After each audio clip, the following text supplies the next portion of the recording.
స్వార్థ రాజకీయాల కోసం కులాలు, మతాలు, జాతులు, కుటుంబాలు మధ్య చిచ్చు పెట్టేందుకు కుట్ర రాజకీయాలు చేయడం తగదని కాకినాడ సిటీ మాజీ ఎమ్మెల్యే వనమాడి కొండబాబు పేర్కొన్నారు. ఆదివారం కాకినాడలోని జిల్లా తెలుగుదేశం పార్టీ కార్యాలయంలో ఏర్పాటు చేసిన మీడియా సమావేశంలో ఆయన మాట్లాడుతూ మత్స్యకారుల జాతిని విమర్శించిన సిటీ ఎమ్మెల్యే ద్వారంపూడి క్షమాపణ చెప్పాలని డిమాండ్ చేశారు. రాజకీయాలతో సంబంధం లేని తన కుమారులపై కూడా అసత్య ప్రచారాలు చేస్తూ విమర్శలు చేస్తున్నారని ఆయన మండిపడ్డారు. ఈ మీడియా సమావేశంలో పార్టీ నగర అధ్యక్షులు మల్లిపూడి వీరు, నాయకులు తుమ్మల రమేష్ తదితరులు పాల్గొన్నారు. నువ్వు కావాలని మాట్లాడవు, ఈ రోజున క్షమాపణ చెప్పాలి. నువ్వు ఈ జాతికి క్షమాపణ చెప్పవలసిందే.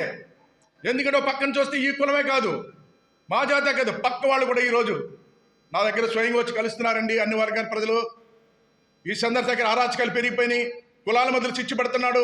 రేపు మా కులాల మీద కూర్చోబెడతారు కొండబాబు, జాగ్రత్తగా ఉండాలి వీడితో అని చెప్తున్నారండి. అదేవిధంగా మీ ప్రెస్ ద్వారా చెప్తున్నారు. ఎస్సీ సోదరులు వాళ్ళు బయటకు వచ్చారు, ఇంకోళ్ళు అందరూ కూడా బయటకు వస్తున్నారు. నువ్వు క్షమాపణ చెప్పాలి.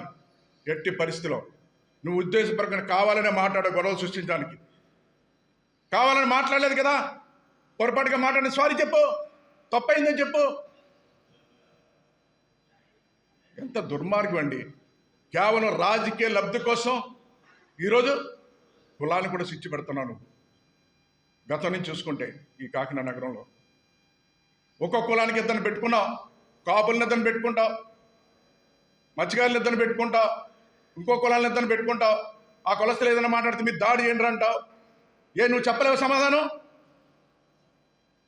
ఒక శాసనసభ్యులుగా నువ్వు చెప్పలేవు సమాధానం? ఏంటి దౌర్జన్యాలు, దోపిడీలు, దుర్మార్గం. నేను వ్యక్తిగతంగా నీ మీద ఎప్పుడు నేను మాట్లాడలేదు. ఏ ప్రెస్ మీట్ పెట్టినప్పుడు కూడా పాత్రికేయుల ద్వారా వచ్చాను నేను తప్ప వ్యక్తిగతంగా బయటికి మాట్లాడలేదు ఎప్పుడు కూడా. నేను మీ పాత్రికేయుల ద్వారానే చెప్పాను, ఇగో నువ్వు ఈ దౌర్జన్యం చేస్తున్నావు. కాకినాడలో ఏదైతే విషయమైన ఆటాడుకుని మత్స్యకారులు ఆటాడుకుని కాలువలు కప్పెట్టేస్తుంటే ఆ రోజు నీ దగ్గరికి వస్తే పట్టించుకోకపోతే నా దగ్గరికి వస్తే ఆ కాలువలు కప్పెట్టుకున్న ఆ పని నేను నువ్వు పెద్ద దోపిడీ చేస్తుంటే. ఓ పక్కన టీడీఆర్ బాండ్స్ భూమి లేకుండా భూమి ఇచ్చినట్టు చూపిస్తే బాండ్స్ కొట్టేస్తుంటే దాని మీద మాట్లాడాను. ఏ ప్రెస్ మీట్ పెట్టినా మీరు ఏమనివారండి?